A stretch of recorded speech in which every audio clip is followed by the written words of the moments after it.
Hi dear students, मैं संतोष कुमार प्रयागराज से स्वागत है आप सभी का ऑक्सी कोचिंग के एक और वीडियो में।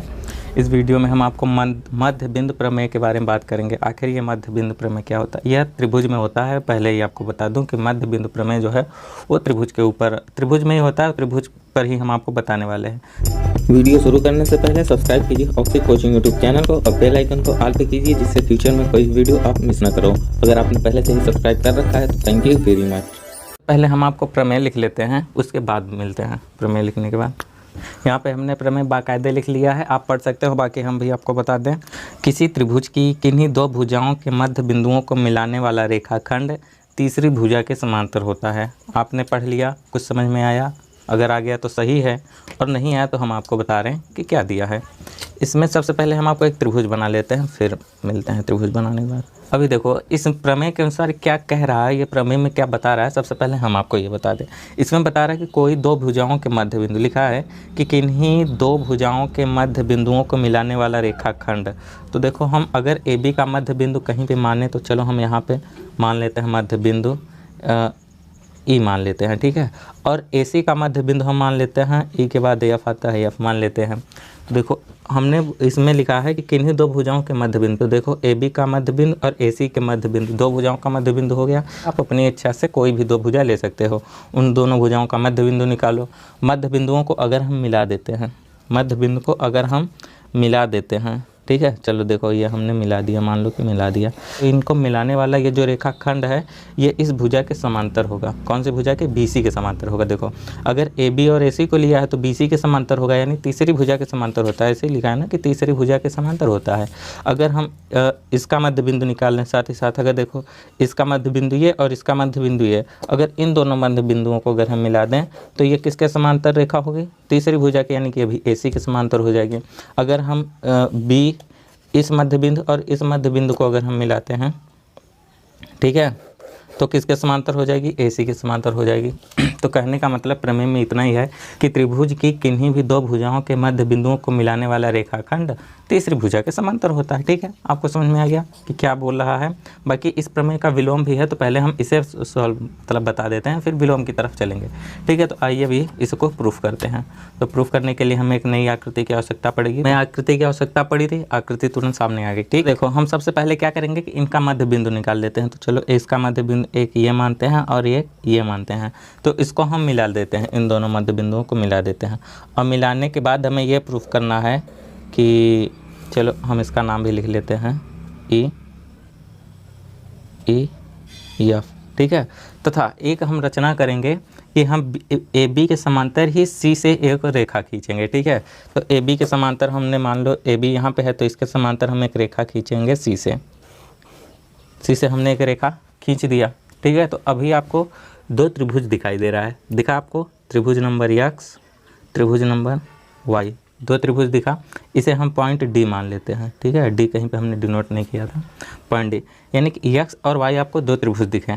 एक्स यानी कि ई ए एफ और वाई यानी कि एफ सी डी या सी एफ डी। तो हम ये प्रूफ करने के लिए कि ये दोनों रेखाएं ये और ये दोनों समांतर हैं, इसके लिए हम सबसे पहले इसको और इसको समांतर प्रूफ कर दें और सर्वांग प्रूफ कर देंगे। वैसे भी कहीं पे आपसे पूछा नहीं जाएगा, ठीक है। तो हम नॉर्मली आपको बता रहे हैं कि हाँ ये भुजा इसके समांतर होती है, परंतु कैसे हो जाती है, ठीक है। तो हमने ये रचना कर ली। तो यहाँ पे ए बी जो है, यानी कि ए बी जो है वो किसके समांतर है? समांतर सी डी के है, क्योंकि हमने इसके समांतर ही रचना की है। और हमें प्रूफ क्या करना है? हमें प्रूफ करना है कि ये जो ई एफ है वो बी सी के समांतर है, ठीक है। हम इधर लिख देते हैं कि दर्शाना है, ताकि याद रहे आपको। दर्शाना है, क्या दर्शाना है कि ई एफ जो है वो समांतर है किसके? बी सी के। बस इतना ही चीज़ हमें क्या हो गया? बी सी के, ठीक है। तो इतना ही चीज़ हमें प्रूफ करना है। तो देखो सबसे पहले एक्स और वाई को हम सर्वांग प्रूफ कर लेते हैं। तो त्रिभुज एक्स और त्रिभुज वाई में, तो अभी आप ये देखो, ये मध्य बिंदु है ना, ए बी का मध्य बिंदु ई है। अब मध्य बिंदु है तो मतलब कि ये और ये बराबर हो गया, यानी कि जितना बड़ा ये होगा उतना ही बड़ा ये होगा। और उसी के साथ ये इस ए सी का मध्य बिंदु एफ है, तो यानी कि सी से एफ तक की जो दूरी होगी वही ए से एफ तक की भी दूरी होगी, ठीक है। तो इन दोनों त्रिभुज में हम ये लिख लेते हैं कि ये जो भुजा है इस भुजा के बराबर होगी, यानी कि एंगल ए जो है, एंगल एंगल ए नहीं, AF, भुजा AF जो है वो बराबर है किसके, CF के। AF और CF दोनों इक्वल हो गए, ठीक है, ये और ये दोनों इक्वल हो गए। क्यों इक्वल हो गए, क्योंकि AC का मध्य बिंदु F था। अब ये कोण, एंगल ये और एंगल ये दोनों कोण क्या होंगे, बराबर होंगे। क्यों भाई कि शीर्षाभिमुख कोण है, और क्यों, तो हम लिख लेते हैं कि angle AFE, angle AFE equal होगा किसके, CFD के, एंगल CFD के। दो चीज़ें हमने प्रूफ कर दी, भुजा प्रूफ कर दी, कोण। अभी एक कोण को और प्रूफ कर दे तो हमारा काम हो जाएगा। तो देखो ये वाला कोण को देखो, ये कोण और ये कोण बराबर होगा। अभी बराबर कैसे होगा, अभी आपको दिखेगा। इसे हम आकृति को ऐसे कर देते हैं। तो देखो ये और ये दोनों समांतर हैं। हमने यहाँ पे लिखा है कि AB नहीं, BA के समांतर हमने CD एक रेखा खींची थी। हमने आपको बताया था कि इसी के समांतर, देखो इसी के AB के समांतर ही तो हमने CD रेखा खींची है। तो AB और CD समांतर हैं। हम इधर लिख देते हैं कि AB जो है वो समांतर है किसके, CD के। अब समांतर है और AC क्या है, एकांतर कोण है। AC एकांतर कोण बता रहा हूँ, और तिर्यक रेखा है, तिर्यक रेखा। अब AC तिर्यक रेखा है, ये दोनों समांतर हैं। तो ये एंगल और ये एंगल तो एकांतर कोण होगा, यानी कि एंगल A इक्वल होगा एंगल C के। क्यों भाई, क्योंकि एकांतर कोण है। अभी देखो यहाँ पे एक भुजा, एक कोण और ये दूसरा कोण, तो दो कोण और एक भुजा हमने प्रूफ कर ली। तो किस नियम से, एंगल साइड एंगल नियम से हमारे दोनों त्रिभुज क्या होंगे, त्रिभुज X जो है वो सर्वांगसम हो गया त्रिभुज Y के। अब जबकि दोनों त्रिभुज हमारे सर्वांगसम हो गए, तो मतलब कि ये वाला भुजा और ये वाला भुजा बराबर होगा। क्यों, क्योंकि ये और ये सर्वांगसम है, तो ये और ये तो बराबर ही होगा। यानी कि हम लिख सकते हैं कि EF जो है वो किसके बराबर होगा, FD के। कारण में CPCT लिख सकते हो। CPCT का मतलब आपको पता ही है, ठीक है। तथा ये EA ये किसके बराबर होगा, इसके बराबर होगा, CD के बराबर होगा। तो हम लिख सकते हैं कि भुजा E से A तक, यानी E से A तक की जो दूरी होगी या A से E तक की जो दूरी होगी वो CD के बराबर होगा। बराबर होगा किसके, CD के। इसका भी कारण आप CPCT सबसे बढ़िया कारण है, ठीक है। अब देखो ये और ये भुजा बराबर है। अब चूंकि इस भुजा के बराबर ये भुजा है, तो ये भुजा और ये भुजा भी तो बराबर हो गए। यानी EA के स्थान पे हम BE लिख सकते हैं। क्या लिख सकते हैं, BE इक्वल टू CD, ठीक है, CD, ओके। अभी देखो BE इक्वल टू CD, यानी कि ये BE जो है वो CD के बराबर प्रूफ हो गई, और BE जो है वो CD के समांतर भी थी, तथा BE जो है वो किसके समांतर में थी, समांतर में CD के समांतर में थी। क्योंकि हमने इसके समांतर में तो रचना ही की थी, तो इसको हम रचना से लिख देते हैं, रचना से। हालांकि हमने रचना नहीं की है, लिखा नहीं है, बाकी हमने आपको बताया है कि हमने रचना में क्या किया है। रचना में हमने यही किया था कि AB के समांतर हमने ये CD खींचा था। अब चूंकि AB के समांतर है तो BE के भी तो समांतर ही होगा, ठीक है। तो देखो BE जो है ये इसके बराबर भी हो गई तथा ये इसके समांतर भी हो गए। तो समांतर चतुर्भुज का नियम आपको याद है, अगर याद है तो आप हमें बता सकते हो कि समांतर चतुर्भुज में कोई भी समूह को भुजा का एक बराबर हो तथा साथ ही साथ समांतर भी हो तो समांतर चतुर्भुज होता है। और बाकी बहुत सारे प्रमेय हैं समांतर चतुर्भुज के, लेकिन हमें सिर्फ इतने से ही मतलब है। हम आपको प्रमेय यहाँ पे लिखने वाले नहीं हैं, इतना प्रमेय होता है आप जान लो। समांतर चतुर्भुज में समूह भुजा का कोई एक युग्म बराबर हो तथा साथ ही साथ समांतर हो। तो वहाँ पे आप देख सकते हो कि ये भुजा इसके बराबर में है तथा ये इसके समांतर में भी है। तो मतलब कि क्या हम क्या लिख सकते हैं कि अतः, हम यहीं पे लिख लेते हैं, अतः हमारा ये जो चतुर्भुज है BCDE, आपको दिख रहा है BCDE, ये क्या है, समांतर चतुर्भुज है, समांतर चतुर्भुज है। अब जबकि ये समांतर चतुर्भुज हो गया EBCD, जबकि ये समांतर चतुर्भुज हो गया, तो समांतर चतुर्भुज का तो भाई एक नियम और है। क्या नियम है कि सम्मुख भुजाएं समांतर होती हैं। नियम है ना, समांतर चतुर्भुज में सम्मुख भुजाएं समांतर होती हैं। अब जब सम्मुख भुजाएं समांतर होती हैं, यानी कि इसके समांतर में तो ये भी होगा, एक बिल्कुल होगा, क्योंकि समांतर चतुर्भुज है। तो हम यहाँ पे लिख सकते हैं अतः किसके, ED के समांतर में किसके होगा, BC के। क्यों, क्योंकि समांतर चतुर्भुज में सम्मुख भुजाएं समांतर होती हैं। 3 बार यार बता दिया हमने इसी वीडियो में, ठीक है।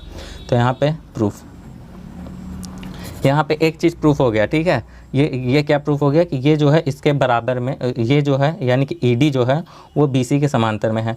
अब ED BC के समांतर में है तो EF भी तो BC के समांतर में होगा, क्योंकि EF और FD दोनों क्या हैं, इक्वल हैं, और दोनों ED का मध्य बिंदु क्या है, F है। ये जो F है वो ED का भी मध्य बिंदु है, यानी कि E से एफ तक की जो दूरी होगी वो एफ से डी तक की दूरी होगी। क्यों? क्योंकि भाई ई डी का ये मध्य बिंदु एफ है। अब दूरी क्यों हो गया? क्योंकि ये क्या कहते हैं, सर्वांगसम था, तो ये तो इसके बराबर में हो गए। हमने आपको थोड़ी देर पहले ही बताया था। हमारा काम यहीं पे प्रूफ हो गया, हमने यहाँ यहीं पे इसको प्रूफ कर दिया। अभी हमें आगे प्रूफ करने की ज़रूरत नहीं है इसे। लेकिन एक चीज़ हम और आपको प्रूफ कर दें, हम ये प्रूफ कर देते हैं कि ई से एफ तक की जो दूरी होगी वो बी सी की आधी होगी। हमें क्या प्रूफ करना है कि बी सी जो है वो 1/2 बी सी बना रहा हूँ, ई एफ जो है वो 1/2 बी सी के बराबर होगा। यानी कि ई से एफ तक की जो दूरी होगी वो बी सी की आधी होगी। अब देखो कैसे आधी होगी, हम लेक्चर देने वाले हैं। देखो ये भुजा ये ई एफ और एफ डी दोनों इक्वल हैं, ठीक है, ये और ये बराबर हैं। और चूँकि ई डी जो है वो बी सी के भी बराबर है, ठीक है, ई डी जो है वो बी सी का बराबर है। अब चूँकि ये या ई डी ई एफ जो है, हम यहाँ पे आपको लिख के दिखाई दें क्या, देखो ई डी जो है किसके बराबर है, बी सी के। ई डी जो है वो बी सी के बराबर है। और ई डी जो है वो दो भागों में टूटा हुआ है, किसके, ई एफ और एफ डी में। तो ई एफ, तो हम 2 ई एफ लिख सकते हैं, क्योंकि जितना ई एफ है उतना ही एफ डी है। तो 2 ई एफ हमने लिख लिया, ठीक है, या फिर छोड़ो, E F plus F D हमने ई डी के स्थान पर लिख लिया, plus equal to B C है। अब एफ डी को भी हम ई एफ लिख सकते हैं, यानी कि ई एफ प्लस ई एफ बराबर बी सी। यहाँ पर 2 ई एफ हो गया, 2 ई एफ हो गया, यानी कि बी सी। अब ई एफ बराबर क्या हो जाएगा, ये 2 को इधर ट्रांसफ़र करो तो 1/2 बी सी हो जाएगा। देखो यही चीज़ हमें प्रूफ करना था, ये बताना था कि हाँ, ये हमें आपको बताना था कि कैसे होगा, तो यहाँ पे प्रूफ कर दिया। तो देखो साथ ही साथ प्रमेय एक था, लेकिन हमने आपको 2 चीज़ें प्रूफ कर दी। अब एक बार हम आपको समअप कर लेते हैं वीडियो में कि हमने आपको क्या बताया। हमने कि त्रिभुज की 2 भुजाओं के मध्य बिंदुओं को मिलाने वाला रेखाखंड तीसरी भुजा के समांतर होता है, एक चीज़, और तीसरी भुजा का आधा भी होता है। दूसरा चीज़, तीसरी भुजा का आधा क्या होगा, सिर्फ इतना, त्रिभुज के बाहर नहीं जाना चाहिए। ई से डी तक, ई से एफ तक क्या होगा, वो बी सी का आधा होगा, ठीक है। तो हमने यहाँ पे आपको काफ़ी चीज़ें बता दी। आई होप कि आपको सब कुछ समझ में आया होगा, ठीक है। तो यार ये वीडियो काफ़ी बड़ी बन गई, तो इस प्रमेय का हम विलोम आपको नहीं बता सकते इस वीडियो में, क्योंकि अगर वो बताने लगे तो और भी ज़्यादा बड़ी हो जाएगी। तो हम नेक्स्ट वीडियो में इसका विलोम भी बता देंगे। तो आई होप कि आप वो वीडियो भी ज़रूर देखोगे, ठीक है। और उस वीडियो को देखने के लिए यार आपको हमारे चैनल को सब्सक्राइब तो करना ही पड़ेगा, ठीक है। तो चैनल को सब्सक्राइब करके रखना, नोटिफिकेशन बेल को ऑल पे करके रखना। और अगर ये वीडियो पसंद आई है तो यार वीडियो को लाइक करके दोस्तों के साथ शेयर जरूर कर देना। तो फिलहाल हम आप मिलेंगे नेक्स्ट वीडियो में, तब तक के लिए बाय बाय, टेक केयर, ख्याल रखना अपना, बाय बाय।